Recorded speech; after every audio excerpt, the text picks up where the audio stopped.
సమస్యలు తీరాలి లేదా మీ నుండి సమస్యలు తొలగిపోవాలంటే ఖచ్చితంగా ఈరోజు మీకు అద్భుతమైన కార్యము అవసరమై ఉంది.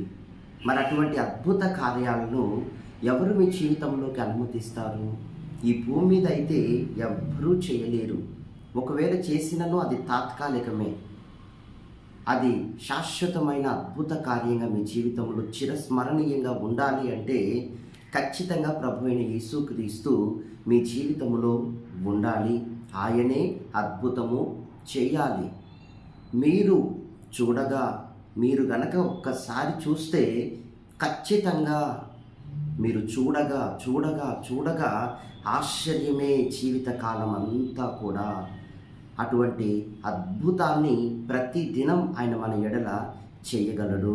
అందుకే ఆయనను మీ హృదయాల్లోకి, ఆయనను మీ జీవితాల్లోకి ఆహ్వానించండి. మీ బంధాల్లోకి యేసుక్రీస్తుని ఆహ్వానించినప్పుడు ఇటువంటి అద్భుతాలను మీరు సొంతము చేసుకోవచ్చు.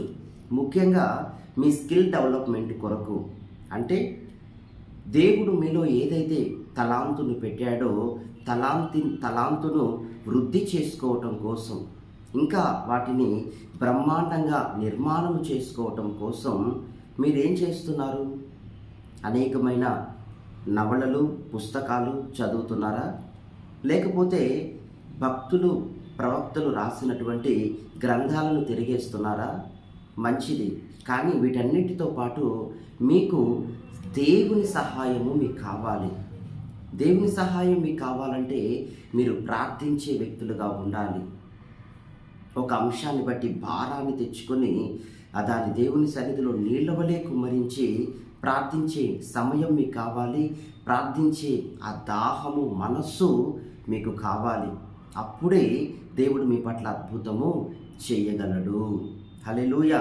దేవుని సహాయాన్ని పొందాలంటే, చూడండి, దేవుని అద్భుతాన్ని పొందాలంటే ఖచ్చితంగా ప్రార్థన జీవితాన్ని అలవరుచుకోవాలి.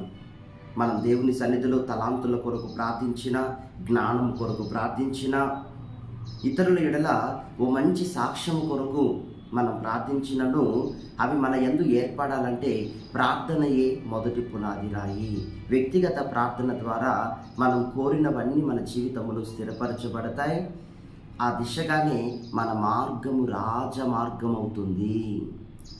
పరిశోధకులు ఎవ్వరూ కూడా పరిశోధింపజాలని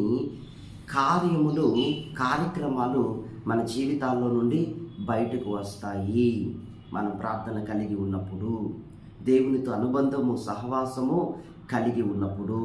అందుకోసమే చూడండి, ఈరోజు యోబు గ్రంథము 5:9 మీరు చూస్తున్నట్లయితే, ఆయన పరిశోధింపజాలని మహాకార్యక్రమాలను మన జీవితంలో చేయువాడు అని వ్రాయబడింది. ఇందులో మనం గమనిస్తున్నట్లయితే అసలు అందరూ మీతో అంటారు, అసలు ఇది ఎలా జరిగిందండి, ఇది అసాధ్యం అనుకున్నాం కదా, చాలా ఆశ్చర్యంగా ఉంది, ఎవరిని మీరు కన్సల్ట్ అయ్యారు, ఎలా మీకు ఇది అద్భుతం జరిగింది అని ప్రజలు ఆశ్చర్యపోతారు. ఎంతోమంది వచ్చి తడిమి చూసి, తట్టి చూసినప్పుడు వారు ఏ పరిశోధకులైనా, ఎటువంటి వ్యక్తులైనా గ్రహింపజాలని కార్యములు మీ జీవితంలో దేవుడు జరిగిస్తారు. వారు కనిపెట్టలేరు. అటువంటి కార్యాలు ప్రభు చేస్తానంటున్నాడు. అట్టి కార్యాలు దేవుడు మాత్రమే చేయగలడు. ఎందుకంటే ఇదే యోబు గ్రంథంలో రాయబడిన మాట, ఆయన లెక్కలేనన్ని అద్భుత కార్యములు చేయువారట. మీరు అనుకోవచ్చు, టైం అయిపోయిందండి, ఇక ఛాన్స్ లేదంటున్నారండి, హోప్ లేదు, అసలు అవకాశమే లేదు, అన్నీ క్లోజ్ అయిపోయాయి. కానీ మీ కార్యము జరుగుతుంది. ఎలా? మీరు విశ్వాసాన్ని దేవుని పట్ల కేంద్రీకరించగలిగితే. ఆమేన్. ఎవరో చెప్పిన దాన్ని మీరు నమ్మటం విశ్వాసం అనిపించుకోదు. దేవుని పట్ల మీరే ఒక సుస్థిరమైన విశ్వాసం కావాలని దేవుని సన్నిధిలో అడగాలి. ఎవరైనా చెప్పినప్పుడు చెప్పినంతసేపు ఉంటుంది. ఎవరి ద్వారా అయినా మనం తెలుసుకున్నంతసేపే. కానీ దేవుని సన్నిధిలో మీరు అడగాలి, నాకు విశ్వాసం దయచేయండి. విశ్వాసం మీతో ఉన్నట్లయితే, దేవుని పట్ల నమ్మకం మీలో ఉన్నట్లయితే, ఆయన ఎటువంటి కార్యమునైనా మీ జీవితంలో చెయ్యగలడు. ఆమేన్. ఇప్పుడే ఆయన మీ పట్ల తన కార్యమును చేయగలడు. అందుకోసం సూచనలు అడగండి.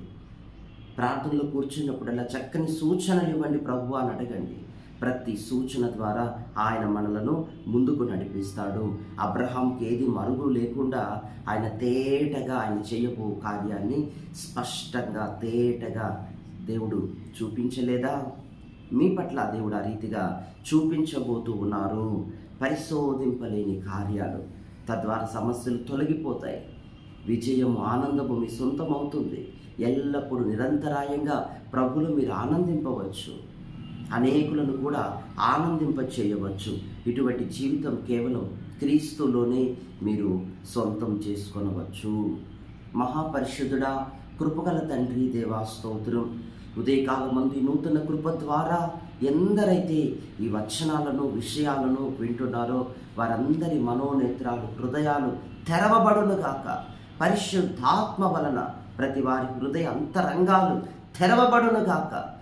ఇదివరకు ఎన్నడూ చూడని కార్యాలు, ఇదివరకు ఎన్నడూ వెళ్ళని మార్గాలు వారి జీవితంలో కలగజేసుకొనుగాక. మీరు ఆజ్ఞాపించినప్పుడు ప్రతి కార్యము వారి కుటుంబంలో జరుగుతోంది స్వామి. మీరు అనుమతించండి.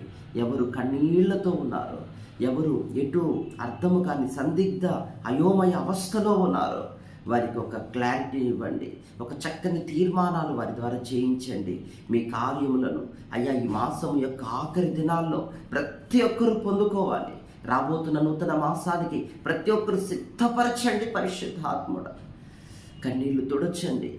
హృదయంలో నంగలార్పు, వేదన, బాధ, సమస్యలు కొట్టివేయండి. నిరంతరము మీలో ఆనందించి ఓ జీవితాన్ని ప్రసాదించండి. స్తోత్రం. సమాధానకరమైన నిబంధనను స్థిరపరచండి. యేసు నామములో ప్రార్థిస్తున్నాం తండ్రి. God bless you. ఈ రీతిగా దేవుడు మిమ్మల్ని ఆశీర్వదించి ముందుకు నడిపించునుగాక. ఆమేన్.